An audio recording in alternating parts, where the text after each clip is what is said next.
Remembering the old man's advice, you search. The words of the spirit girl's poem flash through your mind.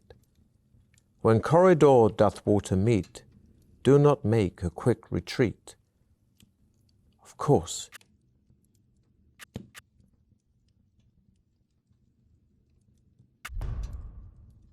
Somewhat nervously, you take a deep breath and dive into the dark pool. The northern wall does not project very far beneath the surface of the water.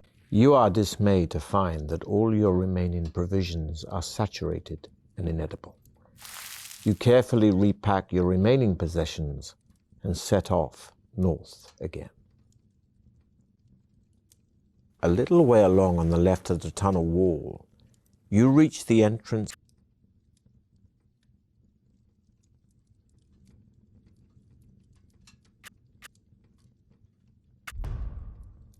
As you approach the prostrate figure, you see she is an elf, one of your rivals in the Trial of Champions, and she...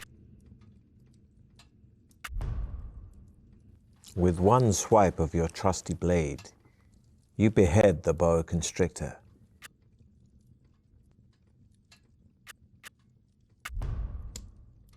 The bread contains secret elven healing herbs, which increase your stamina by 3 points.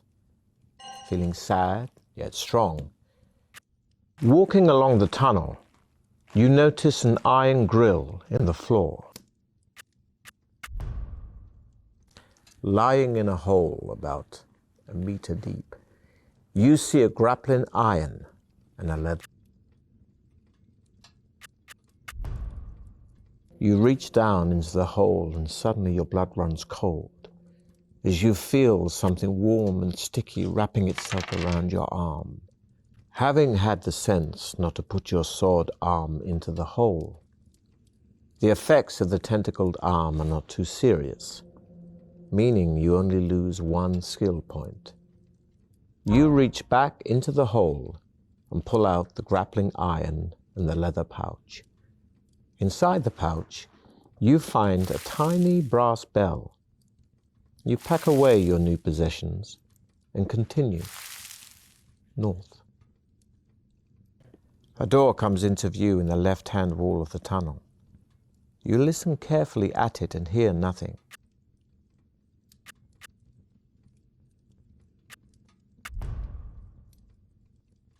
The tunnel starts to widen, and ahead you see it's opened into a huge cavern. You pour the contents of the glass vial into your mouth and swallow the clear liquid. Although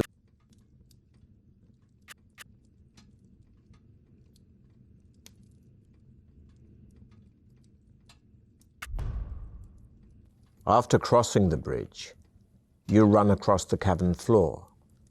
At last you see a tunnel in the far wall, which you race down until you reach its end at a heavy wooden door. The key turns in the lock, and the door opens into a 4-way intersection.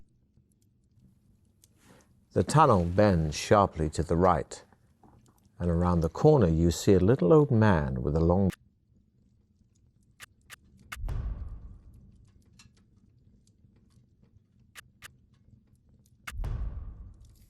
After paying off the old man, you climb into the wicker basket and watch.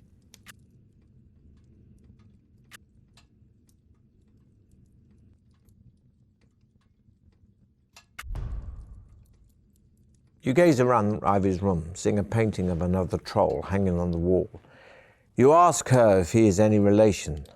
Suddenly her mood and expression change. She loosens her grip on you and smiles, saying, "Oh yes, that is my dear beloved brother Sourbelly. He has..."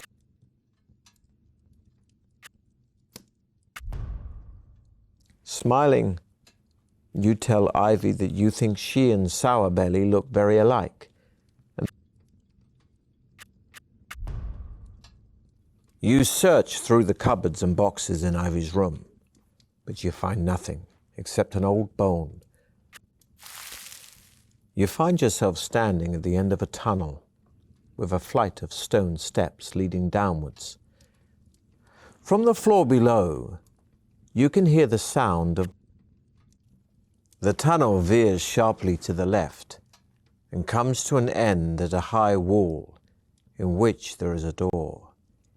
You have no choice but to open the door, as the wall is too smooth to climb. Taking a deep breath,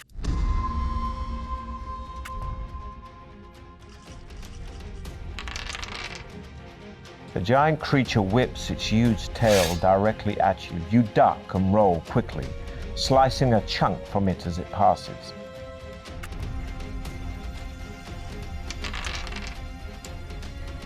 You lunge at the creature's stomach with your sword drawn, but the creature whips around, parrying your blow. Neither of you are harmed.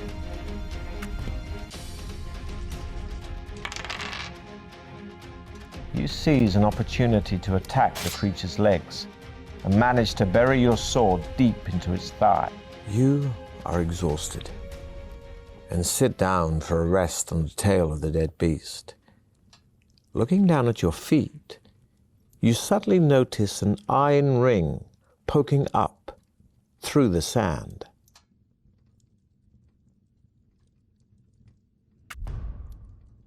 The iron ring is attached to a small trap door. It lifts up easily, and inside a small compartment you find a finely crafted shield made of the purest iron. Marveling at its splendor, you strap it on your arm. The doors open into a tunnel running north. You close the doors behind you and set off once again. Walking along, you see a red line painted across the tunnel floor.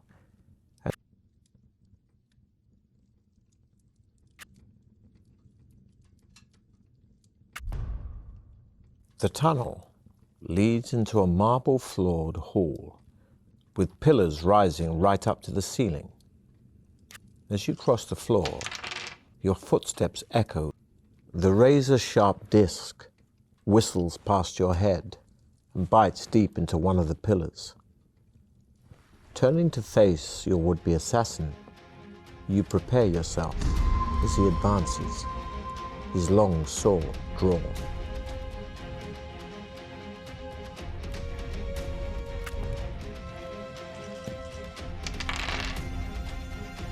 The ninja leaps at you, his sword screeching towards your head. You parry, but his sword bites deep into your arm.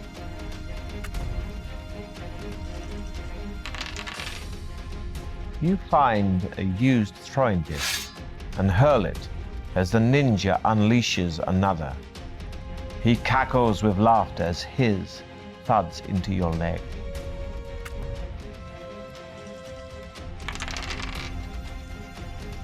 The ninja leaps at you, his sword screeching towards your head, but you parry and are able to kick the fighter directly in the stomach. You decide to search the ninja and find a cloth bag in the folds of his robes.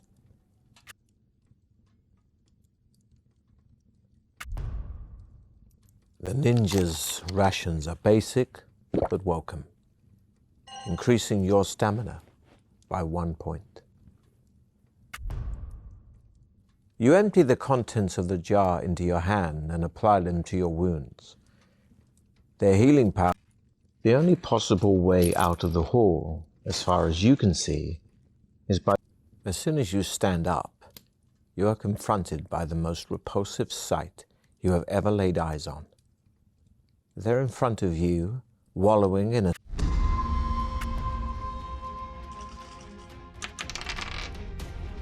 You swipe your sword, attacking the creature, but hit the edge of the pool with a clang.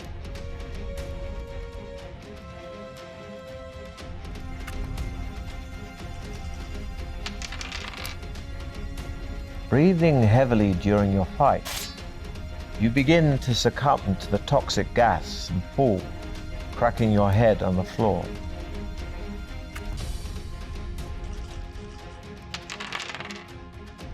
The creature reaches for you with its mouth from the pool. You step back to avoid it, but slip on its fetid slime. It sinks its teeth into your ankle, costing you precious stamina. Your blade strikes one of the blood beast's real eyes with devastating effect. It slumps back into its pool, thrashing about in a frenzy. You seize the opportunity and run around the side. The tunnel leads into a large room. Its ceiling supports. You recognize the beast. It is a manticore. Taking heed, you raise your shield in front of you just in time to protect yourself from a volley of spikes released.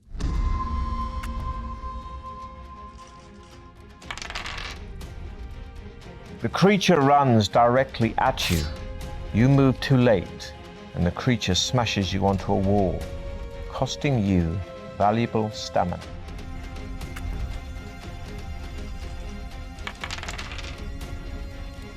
The giant creature whips its spiked tail at you, firing more spikes. You duck and roll, quickly slicing a chunk from its tail, passing close to you.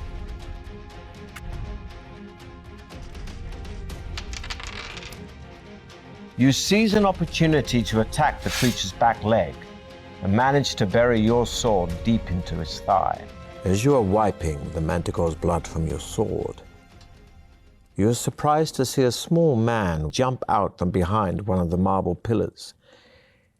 He is dressed in a tight-fitting green tunic and looks quite harmless, although you are wary of the way he is holding an opaque glass ball with a shimmering green light. "Greetings," he says cheerfully. "My name is Igbot, the gnome, and I am the trial master for your final test. Needless to say, my magical powers are great, so you should not try to attack me. You may have learnt during your quest that gems play an essential part in the trial of champions. The iron door in front of you is the victory exit, but there is only one way of opening it. 3 gems have to be put into the lock mechanism in the correct order. Each gem radiates a unique energy, which will trigger the mechanism. If you do it correctly, that is. But first, we need the correct gems. First, you will need an emerald." The gnome smiles and says, "You truly are a great adventurer. Now, you will also need a sapphire." The gnome, still smiling, says excitedly, "Excellent. Just one to go. Lastly, you'll need a diamond." The gnome jumps in the air, yelling, "Well done! Nobody has ever managed to find all 3 gems before. Now get ready for the final test, which I will explain once and once only. As you can see, the lock on this door has 3 slots labeled A, B, and C, each of which is built to accept a specific gem.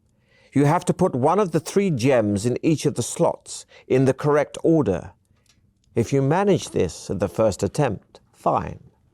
However, if you put the gems in the wrong slots, you will be blasted by a bolt of energy from the lock, causing you injury. So choose carefully. I'm allowed to help you a little. If you place 1 gem in its correct slot but get the other 2 wrong, I shall shout 1 crown and 2 skulls. If you place all 3 gems incorrectly, I shall shout 3 skulls. You will be allowed to try again and again until you either succeed or die. Are you ready? You signal your readiness with a nod of the head and walk forward to place the 3 gems in the slots. For your first try, decide now which gems you will place in the labeled slots.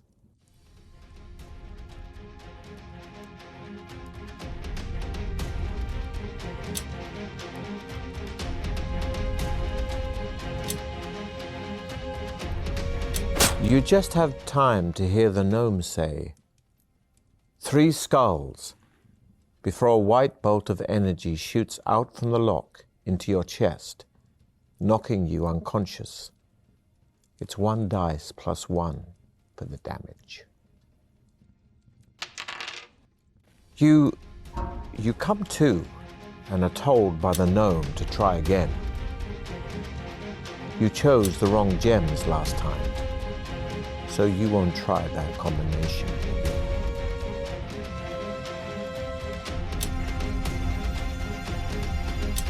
You just have time to hear the gnome yell, 3 crowns, before the lock clicks open. As the heavy door swings slowly outwards, the gnome rushes towards it, hurling the glass ball at your feet. Green gas escapes from the broken glass. I'm afraid we'll need to test your luck to see if you avoid inhaling it. Covering your nose and mouth with your hand to avoid breathing in the gas, you follow the gnome through the open door. You enter another tunnel, at the end of which is the welcome sight of daylight. Much to your surprise, you see the gnome lying dead halfway down the tunnel. A crossbow bolt protrudes from the side of his head. The gnome, in his own bid for freedom, has fallen foul of Baron Succumvit's final trap. You walk past him and out into the brilliant sunshine. As soon as you appear at the tunnel exit, a large crowd begins to cheer and shout. You walk down a path lined with jubilant people towards a small rostrum, and there, sitting under a colourful bamboo umbrella, is Baron Succumvit. He looks astonished, as if he never expected anybody to come through his Deathtrap Dungeon alive. Now the secret of Fang is known. As the Baron rises from his chair, you climb the steps to the rostrum, bow down before him, and watch as his cold eyes stare at you in utter disbelief. You smile grimly as he offers you his outstretched hand. To the deafening noise of the cheering people of Fang, Baron Succumvit opens the chest containing your prize of 10,000 gold pieces. Then he places a laurel crown on your head and proclaims you the champion of Deathtrap Dungeon.